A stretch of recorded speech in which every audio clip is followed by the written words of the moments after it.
Hello, my name is Jack Chen. I'm a historian at New York University, and I'm delighted to be interviewing Noam Chomsky today.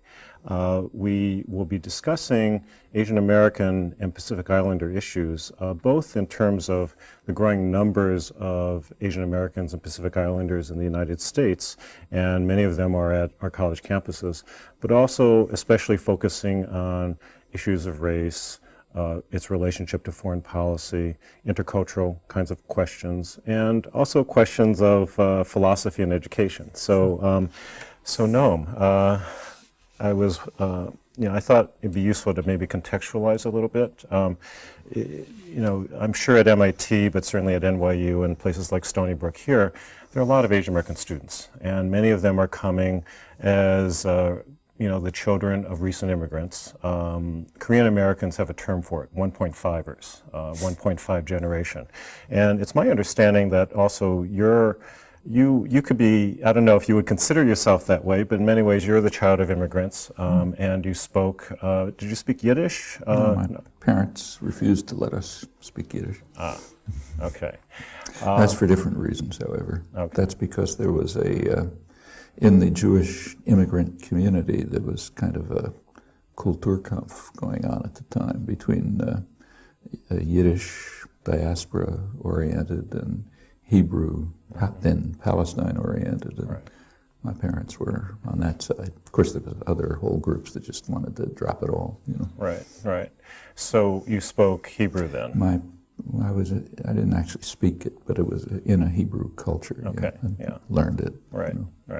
Well, one of the interesting questions about being a 1.5er is that people have some insight about more than one culture. Mm-hmm. They're immersed in a family culture and also oftentimes a community culture, which has its foodways, languages, still immersed in that kind of very different, oftentimes immigrant, experience.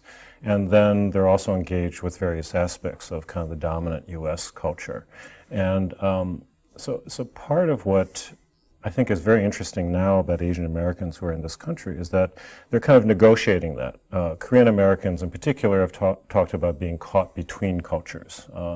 But it seems to me that that's also a resource of special insight, really, critical insight about the cultural difference and how cultures operate and what the norms of different cultures are. I'm wondering if that's something that depends very much how it's treated. I mean, it can be a way of enriching a society and a culture, or it can be abandoned. Many immigrant communities have tried to suppress and abandon their traditional roots and Americanize themselves. I mean, I remember that very well in childhood, in fact. Went in both directions. My parents were really transplanted immigrant community, happened to be here. But my generation was trying to Americanize itself in every way. Was there something of an idea of an American dream within that? More a matter of learning baseball statistics and making sure you were as like the other kids, and even more so than they were. At the same time, keeping, going to Hebrew school in the afternoon and so on and so forth. So it's kind of two parallel universes, right, which was pretty common of Jewish kids back in the 30s and the 40s. Right. I'm wondering if that's... And part of the reason for that was there was plenty of anti-Semitism. It was rife, so you just wanted to keep your identity not too visible. Mm-hmm. So on the one hand, you wanted to kind of become American in terms of identifying with baseball. Well, like be part of the kids on the street. Right.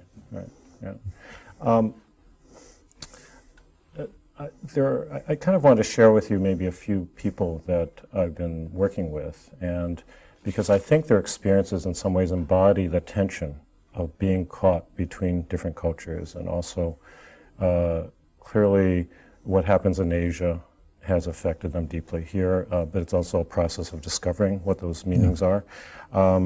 Last night at the event, I met a man who is in his 50s. He's Filipino-American. His father was in the Philippines, a supporter of Marcos. He himself was drafted during the Vietnam War and fought in the war, and started dealing with the fact that he wasn't kind of a mainstream American, in the sense that American soldiers were starting to threaten him and call him racist names. So he was telling me that he not only had to kind of watch out who was in front of him, but also watch behind his back. That's one story. The other story is a PhD student of mine who's Vietnamese, and she was just finishing up her PhD a couple years ago when it was discovered that she had ovarian cancer. And it turns out that a lot of Vietnamese children who came over She's South Vietnamese? She's South Vietnamese, yeah. Could be chemical warfare effects. Were affected by dioxins, yeah, and that it's affected the children, even though they may have been quite young when they left, in a profound way. No, there's still new cases coming along. Yeah. From new, children born well after the chemical warfare was terminated. Actually, there's extensive studies of it, but they can't be reported here. Or they won't be, they aren't reported at least. Many of them done by American public health specialists. Actually, there was just a conference in Hanoi a couple of months ago in which a leading U.S. Researcher who's concerned with dioxin reported an extensive study that they had done comparing dioxin. It's only in South Vietnam. They didn't use it in North Vietnam, so kind of ugly, but they have a control population. He just compared the levels of dioxin with levels of spraying, and of course it coincided closely, but he also found that dioxin levels were hundreds of times as high as what's permitted here in heavy spraying areas. Actually, Columbia University just published a unit in the Epidemiological Center, just published a study in Nature, the British Science Journal, a couple of weeks ago, in which they discovered that the actual use of these chemicals was about 50% higher than what was reported. And there's extensive studies of the effects. There's new cases coming along. Here there's virtually no mention of it. There's, which is, you don't pay attention to your own crimes. Right. Yeah, it's what's interesting about these two examples, but also there are many more that we could go on, is that these are people who have been deeply affected by war, violence, U.S. foreign policy. When they come here, they're also racialized in very particular ways. They oftentimes are pro-Marcos or South Vietnamese and came, with the support of the U.S. But then in this country, they're kind of treated in. Well, they're both, especially the Philippines, because it goes back a century. But the Philippines were very deeply colonized, to the extent that sense of identity was lost. In many respects, and they have to kind of recover they have to learn what happened to them. Vietnam's more complex because of more recent and many different currents and so on. But take even support for Marcos. The U.S. He was a brutal, corrupt dictator. The Reagan-Bush administration not only supported him, but expressed what they called their love for him, and they admired his love for democracy, George Bush Sr. and so on. And that went on up to practically the day when the military turned against him. There was what they called People's Power movement, which kind of spread over much of the country, but the military, which was very powerful, was pressing it. At one point, this was about, I think it was around March 1984, if I remember, the military turned against him, and the Reagan administration instantly turned against him. And they said, yeah, we support the democratizing forces, but and then they became anti-Marcos. So people like that are caught in a very complicated situation in which they grew up with the support of the United States, supporting a dictator, part of the dictatorial system, but then became quickly on the other side when policy shifted almost overnight. Right. And of course, the racial element is just constant, no matter what side you're on. Right. The Vietnamese case is complex. If this is a South Vietnamese woman, she was South Vietnam was split. There was a U.S. client regime with its own supporters, and there was a popular movement that was opposing it in the South. So it's kind of like France during the German occupation. I mean, Vichy France had plenty of supporters. It was running the country pretty much by itself with the Germans in the background.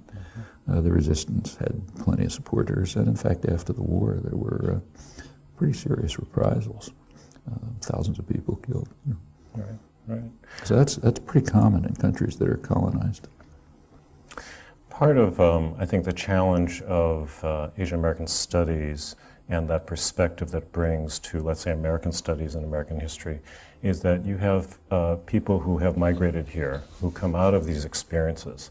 And obviously, people don't necessarily critically reflect on their experiences. Some of them are escaping and just kind of trying to assimilate and acculturate as quickly as possible.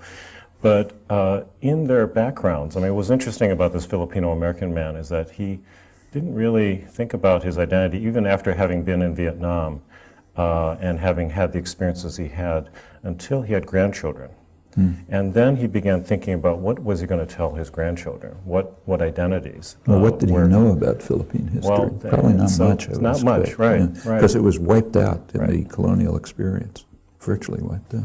I mean, it was kept in some circles, of course, but for much of the population, it was just suppressed. Many of the Filipinos that I work with talk about the absence of presence, and part of the challenge of doing the kind of educational and historical work they do is to try to make something tangible and real, because it's all been wiped out. The archives are gone, the stories are kind of suppressed, people don't talk about them. It's true everywhere. And take, say, Korea. As South Korea is becoming democratized, it's also bringing up memories of things that happened earlier, which had been suppressed. Like the Jeju Island Massacre, which was never discussed for years. But now it's a big issue on the island. They have conferences every year. They're trying to, and it's spreading through the population what happened. These issues, it gets suppressed for a long time. Actually, I noticed this a number of places. I happened, in Europe, I happened to have gone, well, I did go to both Spain and Greece shortly after the dictatorships were overthrown. And young people just had no idea what the background was. I mean, if you, years later, it's beginning to come out, but if you talked about what happened in Barcelona in 1939, I mean, I remember it vividly, but only people my age knew. Same in Greece. Talk about the Greek Civil War. People my age remembered, but hadn't talked about it for years, because you just couldn't talk about those things, and their children didn't know. So you have to kind of recover a history which is not that far back in these cases. Same in Vietnam. Yeah, one of my students was taking one of our courses and was reading a history book, and there's a reference to it. I think it was a Bruce Cummings history, and Cheju was mentioned. And she suddenly realized that because her family was from Cheju and her grandfather had disappeared and died at a certain point, that was what had happened, is that, it's a very powerful insight, but the family itself didn't talk about it. No, didn't you don't make talk the about those connections. things. But I mean, I remember it from my own childhood. My parents never talked about Eastern Europe. Actually, my mother was too young, but my father was there till he was 17. But it was just one of those things you didn't talk about. So part of the kind of irony or difficulty of being a migrant in this country is that on the one hand you have that family experience oftentimes, but then it's also oftentimes erased or ignored. Well, I mean, these are all different circumstances. In the Korean, Filipino, Spanish, Greek case, I mean, it was suppressed in the home country under dictatorships and military rule and fascist governments and so on, which adds an extra layer of difficulty to recovering. It has to be recovered in the home country, which is not so easy. It takes time. Right. You write about the necessity to develop a critical comprehension comprehension of reality. I guess part of what's interesting about the Asian American experience is that the experiences are not self-evident, but as people begin to look into their own family histories and their own backgrounds, this is where, is that kind of what you mean by that kind of work? Well, and I mean, there are a lot of specific problems in the Asian American case in that, in complicated ways, Asia has been, or different parts of Asia, depending on what year it is, are demonized in the United States to an extreme extent. And this goes way back. It, of course, varies, depends who the allies are and who the enemies are. But there's kind of a generalized demonization of Asians, which isn't differentiated much in the popular culture, even though it may be in policy, which just affects everyone. On the one hand, there'll be a demonization of the bad Asians, but then there's always some kind of group, whether it's Chinese or Japanese Americans or Chinese Americans from one moment to the next, or let's say in South Vietnam, those who are collaborators and therefore the good Vietnamese. But I think in the general popular culture, these differentiations aren't clear to people. In fact, it's important to understand that the United States itself is an extremely insular country. I mean, most people don't know anything about the outside world, and they can't distinguish who you're for and who you're against. I mean, I remember, take a recent case, one of the major wars in the 1980s was Nicaragua. It was a big issue all over the newspapers. You couldn't miss it. Everyone knew it's a huge issue.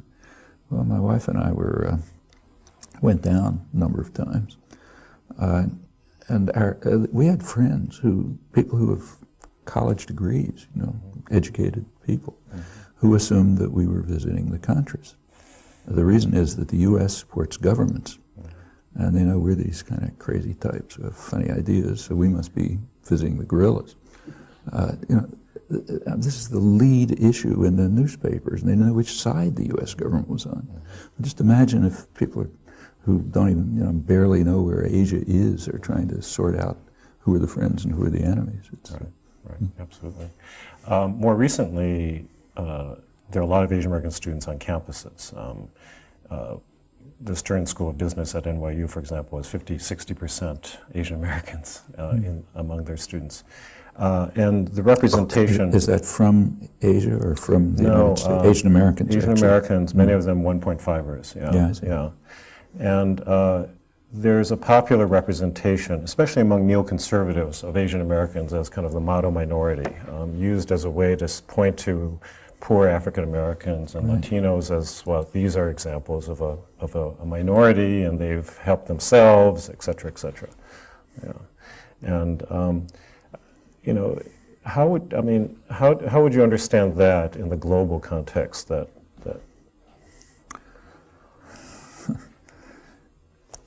I mean, there are striking differences. Yeah. They didn't come from the same experience as Latinos and blacks. And they tend, it's kind of reminiscent of the Jewish minorities, tend to be education-oriented, hardworking, quiet, obedient, and you don't pay attention to the splits within the community. So, who goes down to the poor neighborhoods where Asian Americans live? But the ones who make it to NYU do come from a education-oriented, upward-oriented community, so they can be, held, as you say, as a kind of weapon against others. Why don't you do it if they do it? Which puts them in an especially difficult position. For one thing, it's not representative of the Asian American community. Yeah. Well, many of them also come from backgrounds, let's say in Korea, where the parents actually enjoyed kind of American-style education as it was instituted after the war in South Korea, same with Japan, same with Taiwan, other places. And so in many ways, they're already very comfortable with kind of Western-style education. And oftentimes when they came to this country, they sacrificed quite a bit for their children because they were at a higher professional level, and then they end up operating a greengrocer in the case of many Korean Americans. But your child goes to NYU. Right, but the child goes to NYU. And that puts a lot of pressure, as you can imagine, on the children because the parents are expressing their love through sacrificing themselves for their children. The children then feel that they need to honor their parents and that love, but at the same time, they feel the need to become a part of American culture, strike out on their own. to strike out, to get some freedom from that kind of authority. Many of these parents are fairly authoritarian, coming from authoritarian governments. And cultures. And cultures, yeah.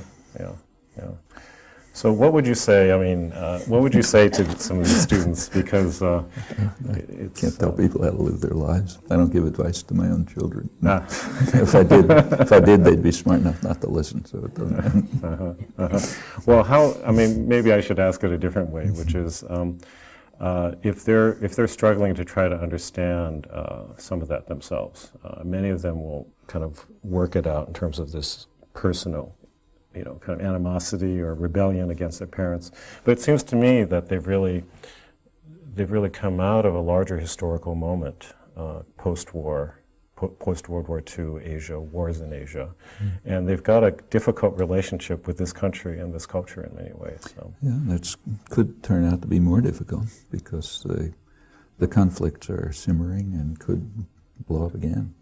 The potential U.S.-China conflict is right beneath the surface. U.S. planners regard China as a serious potential enemy. There's concern that the whole Northeast Asia region might strike out on its own. It's a rich, developing region. And those are likely to be, they're going to live with those problems, very likely. They may take a more serious form. So we better figure out ways of resolving them.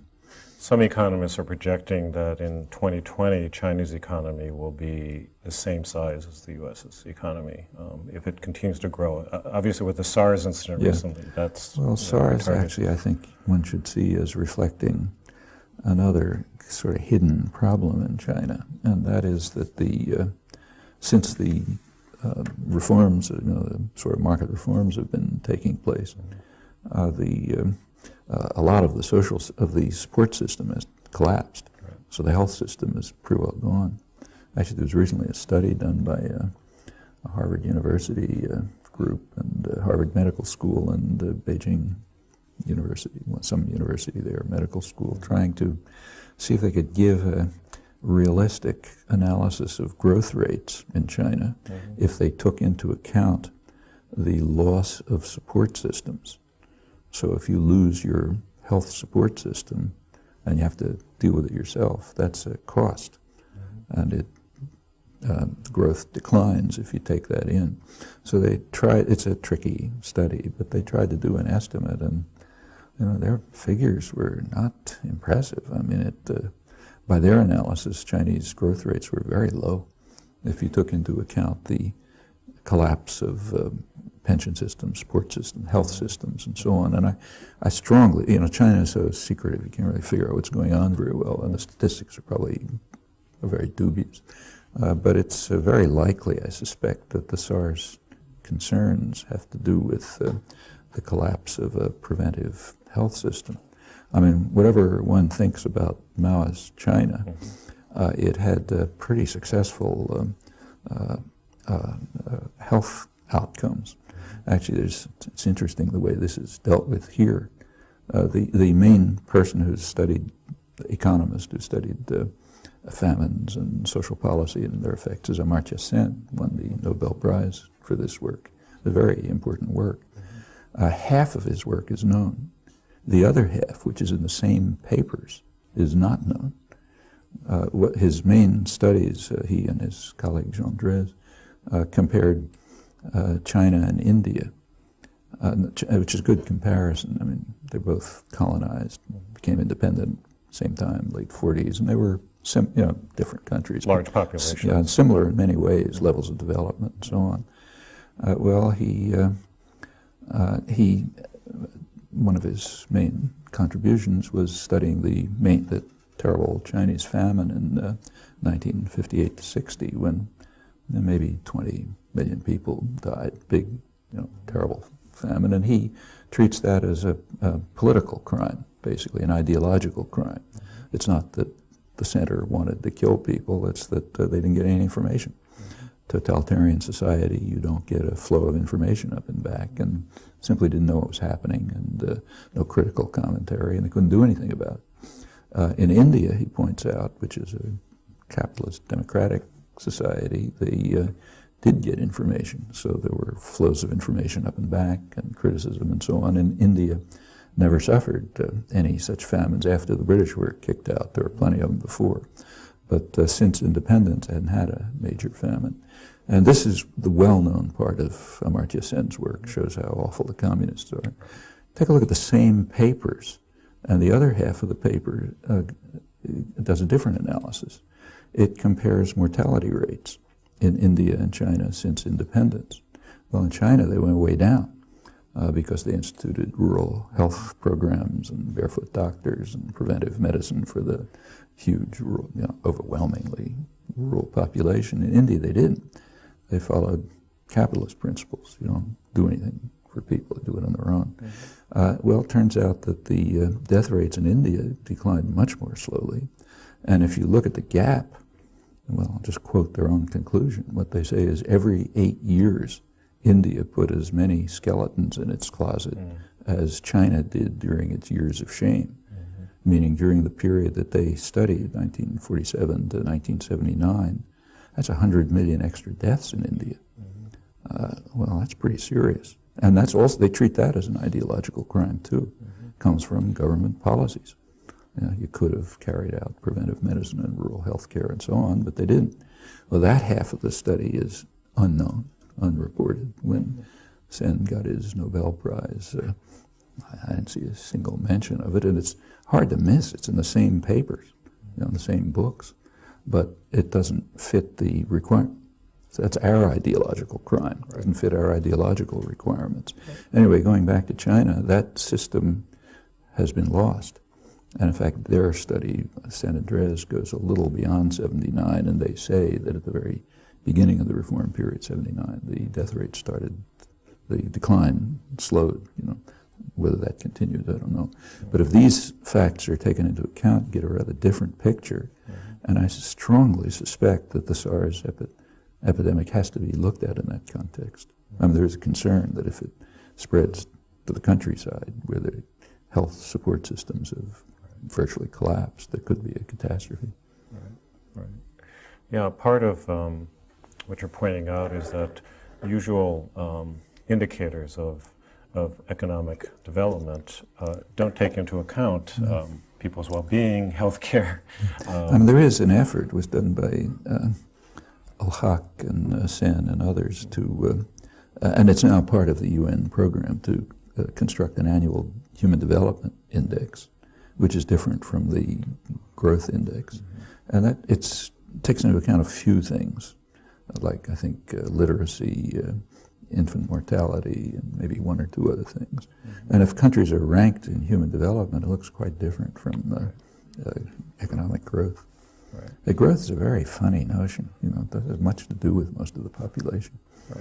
And in fact, take Chinese growth. China's growth statistics are very high. But to be serious about it, you have to ask how much of it is foreign-owned growth. And it turns out, if you look at the real growth areas of China, plenty of it's foreign investment. Overseas Chinese, Japanese, U.S., others. It's also very urban as opposed to more That's very urban, and it leaves out most of the Right. population. There's like 900 million people out there who may be devastated if... the big question now in the world trade system is whether China is going to agree to open its economy to agricultural imports from the United States and Europe. Well, these are highly subsidized, technologically advanced agribusiness exports, which no peasant society can possibly compete with. They don't have the subsidies, they don't have the support, and so on. So they'll be wiped out. But that means hundreds of millions of people will be, destitute. What happens to them? They'll become dependent on these imports into local well, areas. the economy does, but what about the producers?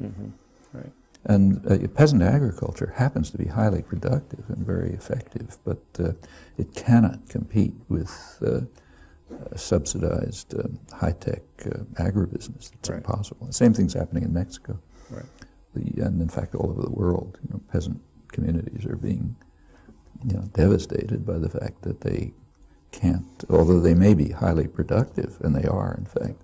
Very often when scientific agriculture, as it's called, comes into some third world area, production actually declines. Right. Because peasant agriculture, which is the product of centuries or millennia of development, study, selection, developing seeds and so on and so forth, turns out to be really productive.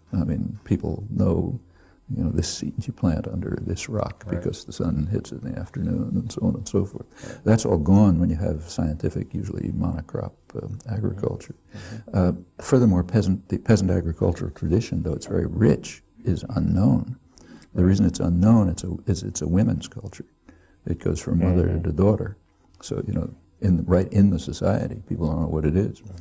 The daughter knows what it is because her mother taught her, and it develops over long periods, extremely rich and extremely fragile. If you eliminate it, it's gone. Well, there's also the move of, let's say, U.S. corporations to take, let's say, certain varieties of basmati rice from local And then to traditions patent them and modify them slightly, force them back under subsidized exports, Right. which destroys the peasant society. Actually, sometimes it's more brutal than that. I was in southern Colombia not long ago, where in fact chemical warfare is going on. They call it fumigation, but it's just another form of chemical warfare. And what it's just doing is destroying peasant communities. It's driving peasants off the land. Mm-hmm. These again are rich, traditional peasant communities with highly complicated and rich agriculture, but it's an extremely fragile system. Mm-hmm. One generation is enough to kill it. Mm-hmm. It's closely connected to in Colombia, it turns out, very rich biodiversity, so it's all integrated with that. Right. But the biodiversity is also being destroyed by the chemical warfare and other operations. Right. And, you drive the peasants off the land by what's called fumigation. They join the several million people rotting in urban slums. Mining companies come in and strip mine the mountains once these are indigenous people, campesinos, Afro-Colombians. Once they're away, the mining companies can come in freely, the drilling companies come in. You can put up dams, flooding big areas for hydroelectric power, for what they call free export zones, foreign industries, and the peasant society is gone. A lot of the biodiversity is destroyed. You end up with tremendous violence, as you'd expect. There's about 20 political assassinations a day by now. And then, as far as the agricultural areas are concerned, either they'll turn into ranches for cattle raising or something, or else monocrop agro-export using Monsanto genetically modified seeds, which will go somewhere. And the creation of shanty towns in these extended urban areas. If you go out to the urban areas, it's awful. And in fact, the people, it's like many countries. The people, the wealthier part of the population is completely unaware of it. Yeah. I've had Colombian students who learned about Colombia when they came here. Right. And they heard people, like me and others giving talks about it, and they went back and said, oh yeah, that's the other corner of town. There's plenty of people in downtown Manhattan, well, exactly. Who don't know what's going on a mile away. Right, right. What do we know about the homeless? Well, it's not just the homeless, it's the way people live. Yeah. I've walked through parts of Manhattan which look like some of the worst parts of the third world. You just don't see them. And the same in Boston, same everywhere.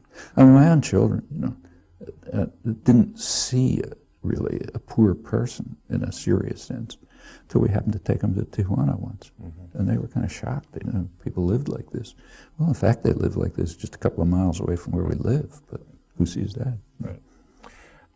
We recently were doing some teach-ins around in Indonesia and looking at the obviously, Indonesia is one of the largest, is the largest Islamic, nation in the world. But also, it's clearly a kind of an ongoing hotspot in terms of U.S. Conglomerate and global conglomerate interests. So there's gas and oil.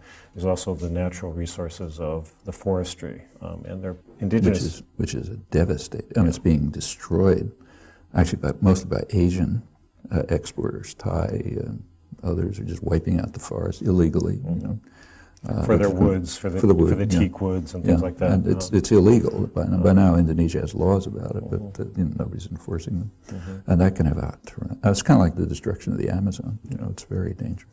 They're being sold at Pier 1 and other places like that in the name of kind of being able to have middle-class access to luxury goods. But there's a kind of a background there, which is also, it's amazing that it's striking that it's not known here. I mean, the United States' relations to Indonesia are pretty complex. Indonesia was a central focus of U.S. tension back in the late 1940s. In fact, planning commissions called it the major issue in Asia. In 1958, this is kind of it's public information, but nobody knows it.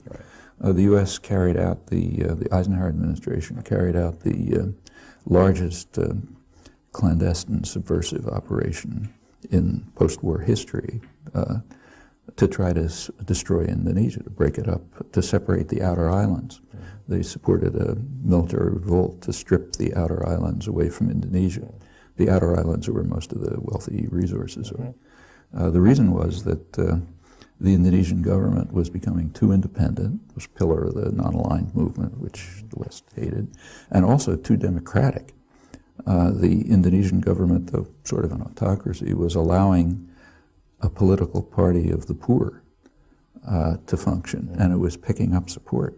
Now, if you look at the now declassified U.S. records, they're very concerned about that. They thought they were going to get dominant support within a quasi-democratic political system, so therefore that system had to be destroyed. And there was an attempt in 1958 to split it up by force. That didn't work. U.S. then turned to supporting the generals. By 1965, there was a military coup, Suharto coup, which killed, nobody knows, but maybe 1 million people in a couple of months, hundreds of thousands certainly. Huge massacre. CIA called it one of the worst mass murders of the 20th century, comparable to Stalin and Hitler. It was greeted with it was reported accurately here, pretty accurately. It was greeted with total euphoria. I mean, the Time magazine had an issue which had on the front cover something like boiling bloodbath, and then it just reveled in this wonderful massacre of hundreds of thousands of people. I mean, mostly landless peasants, destroyed the one political party, mass-based political party, and opened the country to foreign robbery, foreign investment. After that, General Suharto ran it, compiled one of the most grotesque human rights records in the world. He was hailed here as a wonderful person. The Clinton administration described him as our kind of guy. They invaded East Timor with enormous U.S. support. Carter administration had since wiped out maybe a third of the population there. Pretty much suppressed. I mean, you could figure it out if you looked, but almost nobody knows. And that goes right on until 1999. Finally, the U.S., Suharto lost his usefulness. He began dragging his feet on IMF orders, and he was sort of losing control of the population. There was a popular revolt brewing, a lot of it by students, actually a lot of it using the internet. It's one of the first internet revolutions, because they could communicate around the official system. By 1998, the U.S. was giving up on Suharto. And he got a phone call from Madeleine Albright, Secretary of State, saying the U.S. believes it's time for a democratic transition. 4 hours later, he resigned. It's not cause and effect, but it does reflect the power relations. Try to find some comment here asking why they hadn't had a democratic tradition since 1958. Well, no, that's part of history you wipe out. Why the euphoria about one of the biggest massacres in the 20th century, which is incidentally entirely open? It's All of that and what it means is gone. So when you talk about Indonesia, yes, a lot of complicated things. And it's a little like the Philippines. A lot of Indonesians don't know about this. Exactly. Because there were 100,000 political prisoners. You know, the major writers in the country were in prison. Nobody could talk about it. You know, you have to recover your own history and historical understanding and put it in the context of world affairs, which is not so simple. Yeah, part of the pattern of Asians in the U.S. has been when the U.S. is involved in a foreign policy intervention of one kind or another, and in some cases it's people who were suppressed and actually are important intellectuals, coming here, but in any case arriving here and their children settling here and arriving here, and then their children are really cut off from any kind of understanding. Well, they were cut off in their own countries because of the repressive regimes, sometimes really brutal ones. When they come here, they find that history's gone. Right. They have to recover it, just like young students here. If they want to understand anything about U.S. history, they're going to have to discover it. It's not going to be taught to them in schools. Right. We only have about 5 minutes left, but I thought it'd be useful to talk about Wen Ho Lee a little bit in this context, because in many ways he's an example of that. He's a very successful kind of mono-minority in a certain sense who came as a foreign student, married here, had children here, became a naturalized citizen, became quite successful, loving mathematics, really, worked on nuclear arms, in Los Alamos. But then what happened to him, in some ways, I think has been quite a rude awakening for a lot of professionals, Asian Americans in this country. These racist and other factors, and often intermingled with international political conflict, are right below the surface. It doesn't take much for them to emerge. I mean, look, I wouldn't be, let's take a hypothetical situation, closer to me personally.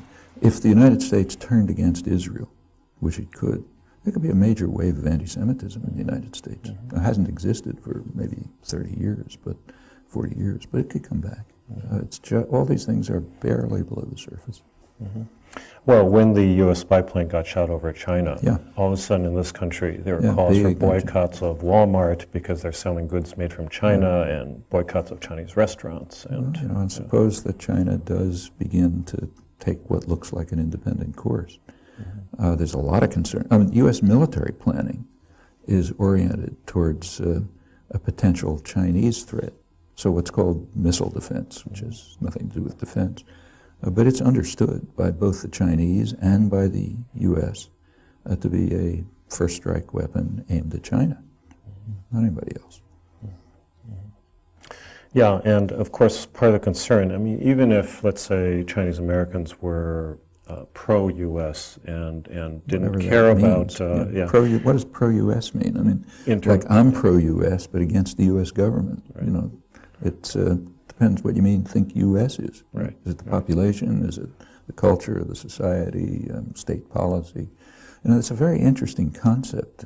It really has totalitarian roots, this whole concept of anti-American or pro-U.S. and so on. It presupposes that the society, the culture, and its people should be identified with state policy. Right. And that's something that should be dismantled.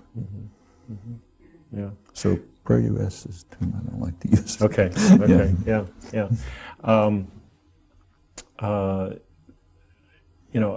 There are a lot of Asian Americans who really come out of more kind of conservative backgrounds, so they're supporting U.S. foreign policy, but they find the contradiction when they're here in terms of they're being entirely vulnerable to racism, but also feeling quite vulnerable. I mean, many Chinese Americans believe that if there was a war with China or China was declared an axis of evil, they would be interned, just like the Japanese Americans, It's not impossible.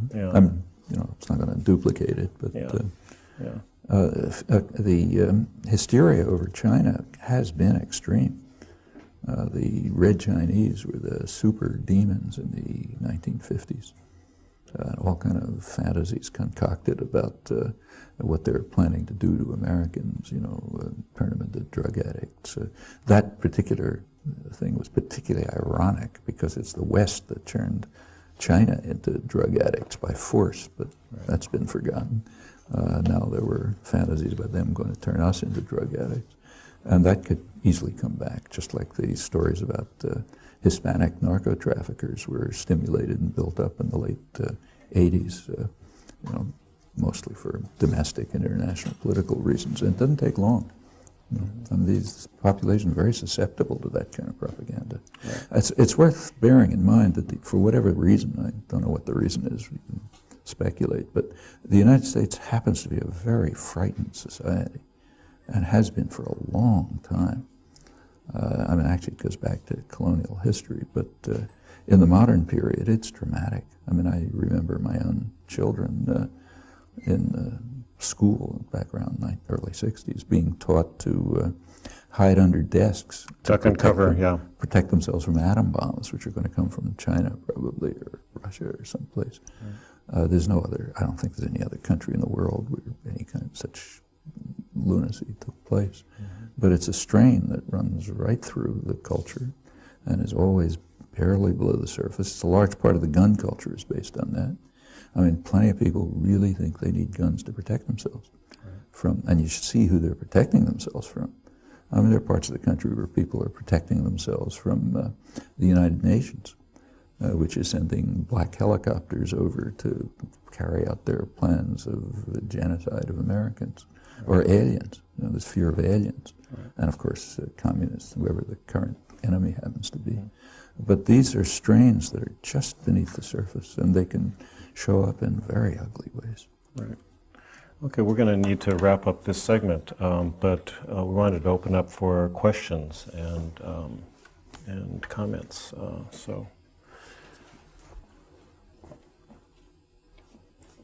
Noam? Name is Charles Ellinger. I wanted to ask if you could expand on two things in China.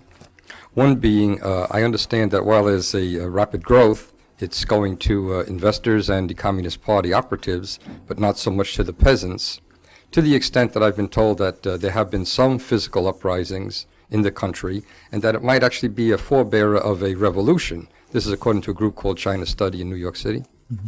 And then the other question would be, our move into Afghanistan, and it seems to be, people say we're trying to control oil and perhaps other resources in that area. Where does China fit in as far as its needs for oil? Does it have its own support, or will it be possibly a problem with America over control of that area? Well, what's going on in the interior of China, people really don't know much about. But there have been reports, there have been some speculation that China might go back to a period of mass peasant revolts, mass peasant revolts against the central authority. That's a large part of Chinese history. It's quite big ones. It's conceivable because the peasant population is in a serious situation. A lot of people being driven off the land already. They're becoming highly exploited labor in very ugly circumstances in the growth areas, the industrial areas, which are split. Chinese growth has benefited a large part of the population, but it has also devastated a very large part too. And how this is going to play out, nobody knows. The big effect is likely if they open themselves up to agri-export from the West, the United States and Europe. That could lead to a very serious problem. And this decline of support services could be pretty severe too. So I don't think these speculations are wild. We don't know, but they could be happening. Actually, China has been carrying out quite repressive policies in many areas, and this gets to Afghanistan, including the Muslim areas in Western China, where there were connections to things happening in Central Asia, even people moving up and back. And that repression, which is pretty severe, has been supported by the United States since September 11th.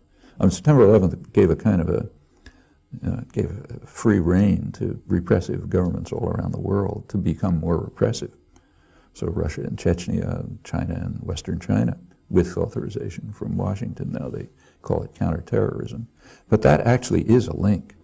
China was involved in Afghanistan. China and Iran were involved in the 70s against the domestic, more or less, by the late 70s, Russian-backed government. as part of their whole, international games, even before the U.S. got in seriously. This is sort of like late 70s. And the connections have continued. China has great interests in Central Asia, naturally, borders on them. Energy sources are a crucial issue. The U.S. has always, since the Second World War, committed itself to controlling Middle East oil because it's the main resource in the world. And it's kind of a lever of world control. On the other hand, eastern Siberia has a substantial, mainly gas, but also oil resources, which China needs. And so does South Korea. That's a large part of the North Korean problem, is that it's right in the middle of all of this. These areas, Russia, because of its eastern Siberian resources, China, a big developing society with resources of its own, Japan and South Korea, huge industrial countries, they're all integrated. And they could, the resources of the area could yield a degree of independence, maybe high independence. Then comes the question of who picks up the Central Asian resources, which are not on the scale of the Persian Gulf, but are substantial.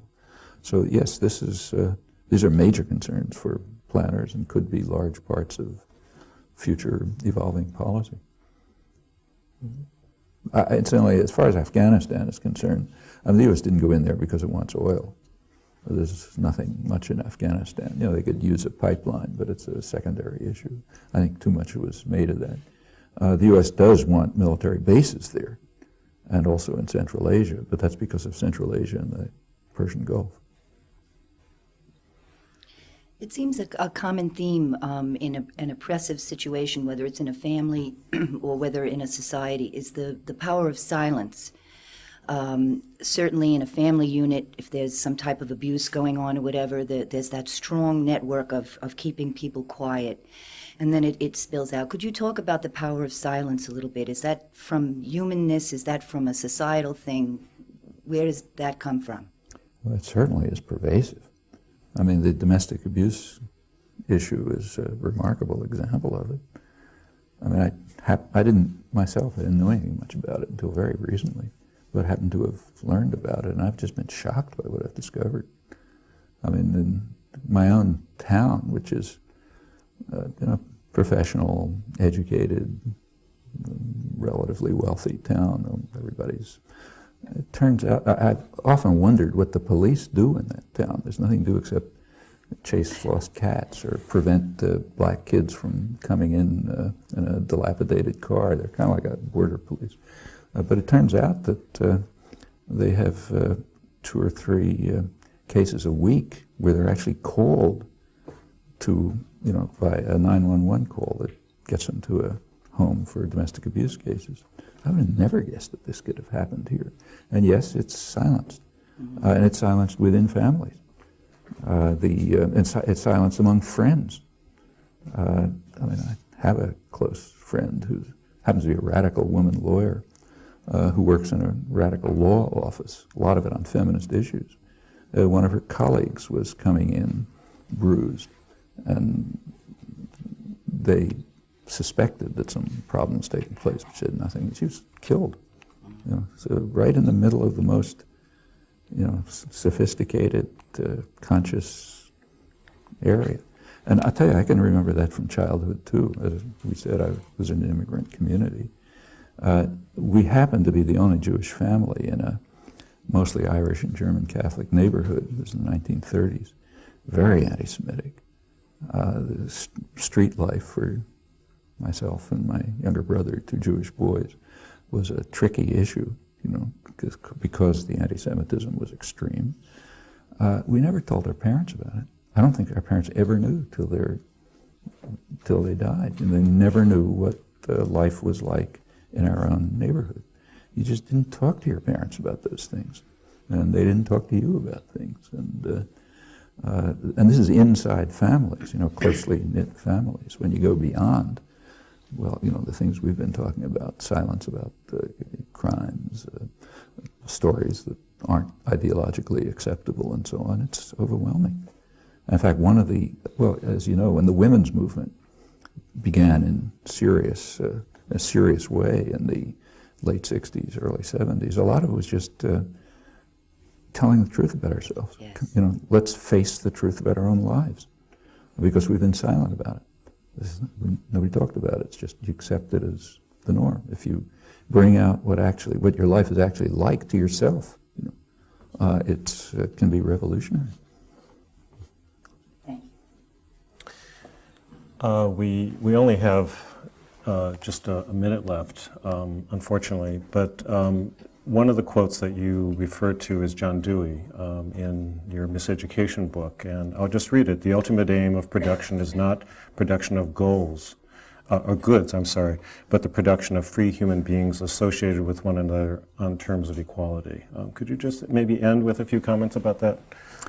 Well, John Dewey, who was the leading American social philosopher, was also, by our standards, pretty radical. I mean, I think his position is correct. Bertrand Russell took very similar positions, and yes, a decent education ought to be creating free, independent, creative human beings. It doesn't have to be developing them, it has to be allowing them to follow those natural instincts. Those are natural among children.